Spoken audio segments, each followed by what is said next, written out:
ಭಾರತ ಒಂದು ಪವಿತ್ರ ಭೂಮಿ. ಅಲ್ಲಿ ಸಂತರ ಹೆಜ್ಜೆಗಳು ಮಣ್ಣನ್ನು ಪವಿತ್ರಗೊಳಿಸಿವೆ. ಅಲ್ಲಿ ಕವಿಗಳು ಭಕ್ತಿಯನ್ನು ಕಾವ್ಯವನ್ನಾಗಿ ಪರಿವರ್ತಿಸಿದರು. ಅಲ್ಲಿ ಅನುಭಾವಿಗಳು ದೈವಿಕತೆಯಲ್ಲಿ ಕರಗಿಹೋದರು ಮತ್ತು ಅಲ್ಲಿ ಆಚಾರ್ಯರು ಮೋಕ್ಷದ ಮಾರ್ಗವನ್ನು ಬೆಳಗಿಸಿದರು. ಇದು ನಮ್ಮ ಪ್ರಯಾಣದ 9ನೇ ಸಂಚಿಕೆಯಾಗಿದೆ. ಭಾರತದ ಮಹಾನ್ ಸಂತರು. ನೀವು ಹಿಂದಿನ ಸಂಚಿಕೆಗಳನ್ನು ತಪ್ಪಿಸಿಕೊಂಡಿದ್ದರೆ ಅಪ್ಪರ್, ತಿರುನೀಲಕಂಠ ನಾಯನಾರ್, ನಂದನಾರ್ ಮತ್ತು ಇತರ ಪ್ರಕಾಶಮಾನವಾದ ಭಕ್ತರು ಕೆಳಗಿನ ವಿವರಣೆಯಲ್ಲಿನ ಲಿಂಕ್ಗಳನ್ನು ಅನ್ವೇಷಿಸಿ. ಇಂದು ನಾವು ಒಂದು ಭವ್ಯವಾದ ಅಧ್ಯಾಯವನ್ನು ಪ್ರವೇಶಿಸುತ್ತೇವೆ. ಶೈವ ಸಿದ್ಧಾಂತದ ಆಧ್ಯಾತ್ಮಿಕ ವಾಸ್ತುಶಿಲ್ಪಿಗಳಾದ 4 ಸಂತಾನ ಆಚಾರ್ಯರ ಕಥೆ. ಅವರ ಬೋಧನೆಗಳು ಒಂದು ಕಾಲದಲ್ಲಿ ತಮಿಳು ಶೈವ ಧರ್ಮದ 4 ಮಹಾನ್ ನಾಯನ್ಮಾರ್ಗಳ ಹೃದಯವನ್ನು ಬೆಳಗಿಸಿದ ಅದೇ ದೈವಿಕ ಮೂಲದಿಂದ ಹರಿಯುತ್ತವೆ. ಸಂತಾನಾಚಾರ್ಯರು ಕಾಣಿಸಿಕೊಳ್ಳುವ ಬಹಳ ಮುಂಚೆಯೇ ತಮಿಳು ಶೈವ ಧರ್ಮವು 4 ಪ್ರಕಾಶಮಾನವಾದ ನಕ್ಷತ್ರಗಳಿಂದ ಬೆಂಕಿ ಹಚ್ಚಲ್ಪಟ್ಟಿತು. ನಾಲ್ವಾರ, ಅಪ್ಪರ್, ಜ್ಞಾನಸಂಬಂಧರ್, ಸುಂದರರ್ ಮತ್ತು ಮಾಣಿಕ ವಾಸಾಗರ್. ಅವರ ಕೃತಿಗಳು ಶೈವ ದೇವಾಲಯದ ಆರಾಧನೆಯ ಹೃದಯ ಬಡಿತವಾದ ತಿರುಮುರೆ ಆದವು. ಅವರ ಸ್ತುತಿಗೀತೆಗಳು ತತ್ವಶಾಸ್ತ್ರವಲ್ಲ, ಆದರೆ ಪ್ರೀತಿ, ಶರಣಾಗತಿ, ಹಂಬಲ ಮತ್ತು ಭಾವಪರವಶತೆಯ ಕೂಗುಗಳು. ಆದರೆ ಭಕ್ತಿ ಒಂದು ಪ್ರಶ್ನೆಯನ್ನು ಹುಟ್ಟುಹಾಕುತ್ತದೆ: ಪ್ರೀತಿ ಮೋಕ್ಷಕ್ಕೆ ಹೇಗೆ ಕರೆದೊಯ್ಯುತ್ತದೆ? ಶತಮಾನಗಳ ನಂತರ ಉತ್ತರ ಬಂದಿತು. 4 ಸಂತಾನ ಆಚಾರ್ಯರ ಮೂಲಕ, ಕವಿಗಳಾಗಿ ಅಲ್ಲ, ಆದರೆ ತಾತ್ವಿಕ ಜ್ಯೋತಿಧಾರಿಗಳಾಗಿ ಬಹಿರಂಗಪಡಿಸುತ್ತದೆ. ಪತಿ ಪರಮಶಿವ ಪಾಸು, ವೈಯಕ್ತಿಕ ಆತ್ಮ ಪಾಸ, 3 ಕಲ್ಮಶಗಳನ್ನು ಬಂಧಿಸುವ ಬಂಧನಗಳು: ಆನವ, ಕರ್ಮ, ಮಾಯೆ, ಚತುರ್ಮುಖ ಮಾರ್ಗ, ಚರ್ಯ, ಕ್ರಿಯಾ, ಯೋಗ ಮತ್ತು ಜ್ಞಾನ. ಅವರು ನಾಲ್ವಾರ್ ಅನ್ನು ಬದಲಾಯಿಸಲಿಲ್ಲ, ಅವರು ಅವುಗಳನ್ನು ಪೂರ್ಣಗೊಳಿಸಿದರು. ಭಕ್ತಿ ಒಂದು ವಿಜ್ಞಾನವಾಯಿತು. ದೇವಾಲಯದ ಆರಾಧನೆಯು ವಿಮೋಚನೆಯ ಸಾಧನವಾಯಿತು. ತಮಿಳು ಶೈವ ಪಂಥವು ತಾತ್ವಿಕ ಶಕ್ತಿ ಕೇಂದ್ರವಾಯಿತು. ಈಗ ಕತೆ ತೆರೆದುಕೊಳ್ಳುತ್ತದೆ. ಒಂದು ಸಮಯದಲ್ಲಿ ಒಬ್ಬ ಆಚಾರ್ಯ, ಮೇಕಾಂಡ ದೇವರ್. ಮೊದಲ ಆಚಾರ್ಯ. ನಮ್ಮ ಪ್ರಯಾಣವು ತಿರುಪ್ಪೆನ್ನಗಡಂನಲ್ಲಿ ಪ್ರಾರಂಭವಾಗುತ್ತದೆ. ಅಲ್ಲಿ ಶೈವ ದಂಪತಿಗಳಾದ ಅಚ್ಯುತ ಕಲಪ್ಪಲಾರ್ ಮತ್ತು ಅವರ ಪತ್ನಿ ಮಗುವಿಗಾಗಿ ಹಾತೊರೆಯುತ್ತಿದ್ದರು. ಅವರ ಗುರು ಸಕಾಲ ಆಗಮ ಪಂಡಿತರು ಪೂಜೆ ಸಲ್ಲಿಸಿದರು, ಪವಿತ್ರ ತಿರುಮುರೈಗಳನ್ನು ತೆರೆದರು ಮತ್ತು ಒಂದು ದೈವಿಕ ಶ್ಲೋಕ ಕಾಣಿಸಿಕೊಂಡಿತು: ಪೇಡಯ್ಯ ಪಿರಿವೇಡುಂ ತಿರುವೆಂಕಟು ತಿರುಪಾದಿಕನ್ನಲ್ಲಿ. ಅಲ್ಲಿ ಸ್ನಾನ ಮಾಡುವವರಿಗೆ ಮತ್ತು ಪೂಜೆ ಮಾಡುವವರಿಗೆ ಸಂತತಿಯ ಭರವಸೆ, ಶ್ರದ್ಧೆಯನ್ನು ರಥವಾಗಿಟ್ಟುಕೊಂಡು ಅವರು ತಿರುವೆಂಕಾಡಿಗೆ ಪ್ರಯಾಣ ಬೆಳೆಸಿ ಅಲ್ಲಿ ಸೋಮ, ಸೂರ್ಯ, ಅಗ್ನಿತೀರ್ಥಗಳಲ್ಲಿ ಮುಳುಗಿ ಶ್ವೇಧವನೇಶ್ವರನನ್ನು ಪೂಜಿಸಿದರು ಮತ್ತು ಸಂಬಂಧರನ ಸ್ತೋತ್ರವನ್ನು ಭಕ್ತಿಯಿಂದ ಹಾಡಿದರು. ಶಿವನು ಕನಸಿನಲ್ಲಿ ಕಾಣಿಸಿಕೊಂಡು ಘೋಷಿಸಿದನು: ಜ್ಞಾನಸಂಬಂಧರನಂತಹ ಮಗು ನಿನಗೆ ಜನಿಸುತ್ತದೆ. ಶೀಘ್ರದಲ್ಲೇ ತಿರುವೆಂಕಾಡುವಿನಲ್ಲಿ ದೇವರ ಹೆಸರು ಶ್ವೇತಾವನ ಪೆರುಮಾಳ್ ಎಂಬ ಪ್ರಕಾಶಮಾನವಾದ ಮಗ ಜನಿಸಿದನು. ವರ್ಷಗಳು ಕಳೆದವು. ಒಂದು ದಿನ ಆ ಹುಡುಗ ತಿರುವೆನ್ನಿ ನಲ್ಲೂರಿನ ಬೀದಿಗಳಲ್ಲಿ ಆಟವಾಡುತ್ತಿದ್ದಾಗ ಅಗಸ್ತ್ಯರ್ ಯೋಶಿಯನ್ನು ಭೇಟಿಯಾಗಲು ಪೋದಿಗೆ ಬೆಟ್ಟದ ಕಡೆಗೆ ಹಾರುತ್ತಿದ್ದ ಮಹಾನ್ ಓಶಿ ಪರಾಂಜ್ಯೋತಿ ಮುನಿವರ್ ಇದ್ದಕ್ಕಿದ್ದಂತೆ ಗಾಳಿಯಲ್ಲಿ ನಿಂತರು. ಕೆಳಗಿರುವ ದೈವಿಕ ಸೆಳವು ಗ್ರಹಿಸಿ ಅವನು ಕೆಳಗಿಳಿದು ಹುಡುಗನಿಗೆ ದೀಕ್ಷೆ ನೀಡಿದನು ಮತ್ತು ಅವನಿಗೆ ಹೆಸರಿಟ್ಟನು ಮೇಕಾಂಡ ಶಿವನ್, ಸತ್ಯವನ್ನು ಪ್ರಕಟಿಸುವವನು.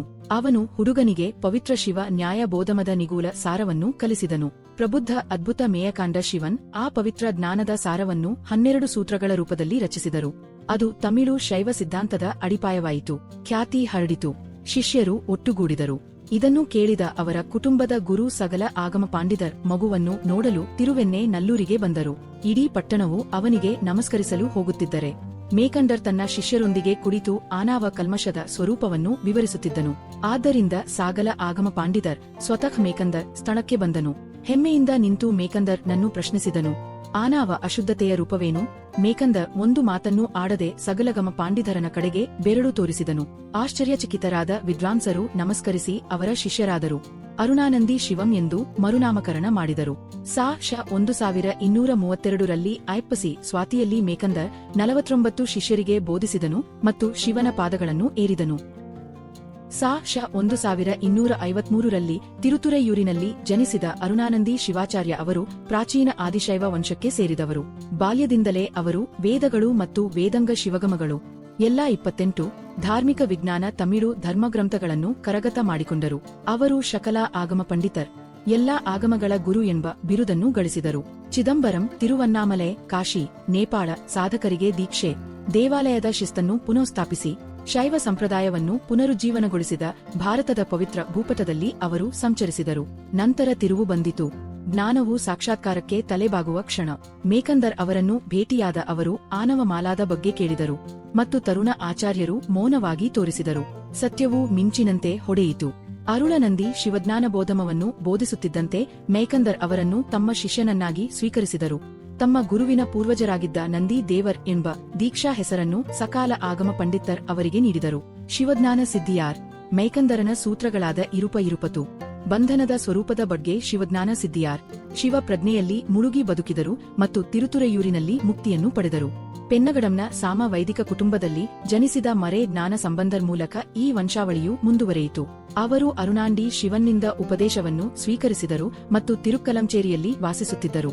ಅವರು ಮೌನ ಅನುಭಾವಿ, ಅವರ ಜೀವನವೇ ಧರ್ಮಗ್ರಂಥವಾಗಿತ್ತು. ಯಾವುದೇ ಲಿಖಿತ ಕೃತಿಗಳು ಉಳಿದಿಲ್ಲವಾದರೂ ಅವರ ಬೋಧನೆಗಳು ಶಿಷ್ಯರ ಮೂಲಕ ಬದುಕಿದವು. ವಿಶೇಷವಾಗಿ 1. ಉಮಾಪತಿ ಶಿವಂ. ಉಮಾಪತಿ ಶಿವನು ತಿಲ್ಲೆ 3000 ದೀಕ್ಷಿತರಲ್ಲಿ ಮುಖ್ಯನಾಗಿದ್ದನು ಮತ್ತು ಚೋಳ ರಾಜನು ಅವನ ಜ್ಞಾನವನ್ನು ಗುರುತಿಸಿ ಅವನಿಗೆ ಮುತ್ತಿನ ಪಲ್ಲಕ್ಕಿ ಮತ್ತು ನಾಗರ ಇತ್ಯಾದಿಗಳನ್ನು ಉಡುಗೊರೆಯಾಗಿ ನೀಡಿದ್ದನು. ಒಂದು ದಿನ ನಟರಾಜ ದೇವಸ್ಥಾನದಲ್ಲಿ ಪೂಜೆ ಮುಗಿದ ನಂತರ ಅವರನ್ನು ಪಲ್ಲಕ್ಕಿಗೆ ಡ್ರಮ್ಸ್ ಮತ್ತು ತೀವಟ್ಟಿ ತಾಜ್ನೊಂದಿಗೆ ಹೊತ್ತೊಯ್ಯಲಾಗುತ್ತಿತ್ತು. ಅವನು ಹಾದು ಹೋಗುವುದನ್ನು ನೋಡಿ ಯಶಿ ಮುಗುಳ್ನಕ್ಕೂ ಹೇಳಿದರು. ಪಟ್ಟ ಕಟ್ಟೆಯಿಲ್ ಪಾಗಲ್ ಕುರುಡು ಪೊಗಿರಾತು. ಸತ್ತ ಕಾಡಿನ ಮೇಲೆ ದಿನ ಕುರುಡು ಹೋಗುತ್ತಿದೆ. ಇದನ್ನು ಕೇಳಿದ ಉಮಾಪತಿ ಶಿವಾಚಾರ್ಯರು ಆ ಮಾತುಗಳ ಗಾಢವಾದ ಅರ್ಥವನ್ನು ಅರ್ಥಮಾಡಿಕೊಂಡರು ಮತ್ತು ತಕ್ಷಣ ಮರಿಜ್ಞಾನ ಸಂಬಂಧರ್ ಅವರ ಪಾದಗಳಿಗೆ ಬಿದ್ದು ಅವರನ್ನು ತಮ್ಮ ಶಿಷ್ಯನನ್ನಾಗಿ ಸ್ವೀಕರಿಸುವಂತೆ ವಿನಂತಿಸಿದರು. ಓಶಿ ಎದ್ದು ಒಂದು ಮಾತನ್ನು ಆಡದೆ ನಡೆಯಲು ಪ್ರಾರಂಭಿಸಿದರು. ಉಮಾಪತಿ ಶಿವ ಅವನನ್ನು ಹಿಂಬಾಲಿಸಿದ. ಸ್ವಲ್ಪ ದೂರ ಹೋಗಿದ್ದ ಸಂಬಾಂಧರ್ ಒಂದು ಮನೆಯ ಬಾಗಿಲ ಬಳಿ ನಿಂತು ಅವನ ಕೈಗಳಿಗೆ ಗಂಜಿ ಸುರಿಯುತ್ತಿದ್ದನು. ಮಾರಿಜ್ಞಾನ ಸಂಬಂಧರ್ ಪಿಷ್ಟವನ್ನು ಕೈಯಲ್ಲಿ ಹಿಡಿದುಕೊಂಡು ಕುಡಿದರು. ಆಗ ತಿರುಳು ಅವನ ಕೈಗಳ ಮೂಲಕ ಹರಿಯಿತು. ಉಮಾಪತಿ ಅದನ್ನು ತನ್ನ ಕೈಗೆ ತೆಗೆದುಕೊಂಡು ಅದು ಗುರುಪ್ರಸಾದ್ ಎಂದು ಹೇಳಿ ಕುಡಿದನು. ಅಂದಿನಿಂದ ಅವರು ಮಾರಿಜ್ಞಾನ ಸಂಬಂಧರ ಕಟ್ಟ ಶಿಷ್ಯರಾದರು. ಮರೆ ಜ್ಞಾನ ಸಂಬಂಧರ್ ತನ್ನ ಸಮಾಧಿ ಇನ್ನೂ ವಿಶ್ರಾಂತಿ ಪಡೆದಿರುವ ತಿರುಕ್ಕಲಂಚೇರಿಯಲ್ಲಿ ಮೋಕ್ಷವನ್ನು ಪಡೆದನು.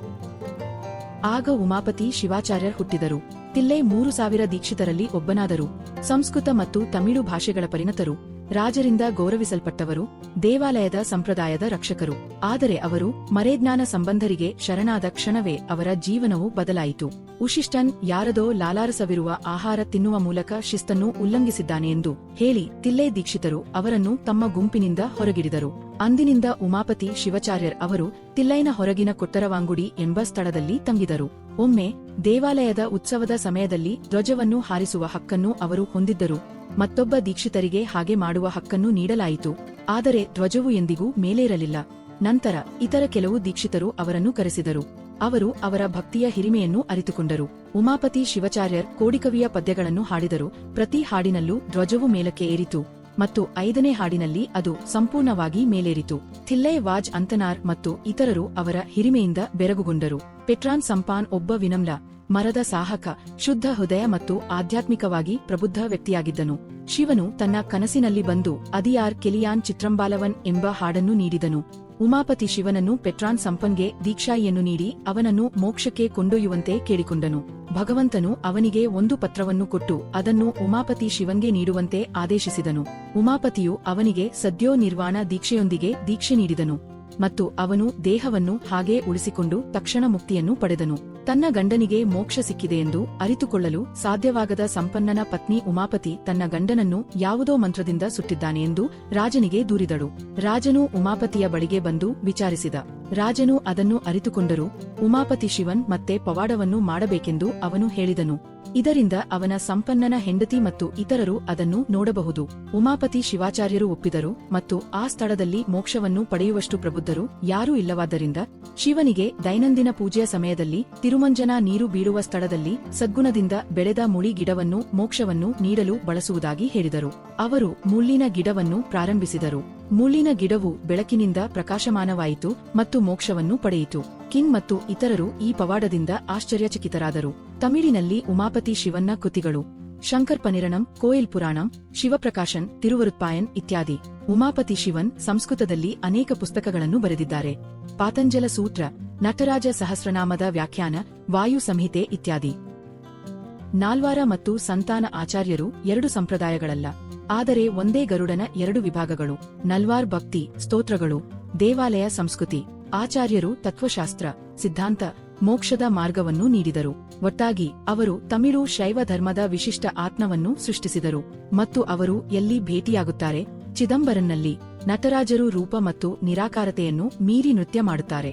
ಸಂತಾನ ಆಚಾರ್ಯರು ನಮಗೆ ತೋರಿಸಿಕೊಟ್ಟರು. ಭಕ್ತಿ ಹೃದಯವನ್ನು ಕರಗಿಸುತ್ತದೆ, ಬುದ್ಧಿವಂತಿಕೆಯು ಆತ್ಮವನ್ನು ಮುಕ್ತಗೊಳಿಸುತ್ತದೆ. ಗ್ರೇಸ್ ಎರಡನ್ನೂ ಶಿವನ ಬಳಿಗೆ ಕರೆದೊಯ್ಯುತ್ತಾಳೆ. ಅವರ ಜೀವನವು ನಮ್ಗೆ ಸ್ಫೂರ್ತಿ ನೀಡಲಿ. ಅವರ ಕಾರ್ಯಗಳು ನಮ್ಮನ್ನು ಬೆಳಗಿಸಲಿ. ಅವರ ಪವಾಡಗಳು ನಮ್ಮನ್ನು ಜಾಗೃತಗೊಳಿಸಲಿ. ಓಂ ನಮಃ ಶಿವಾಯ.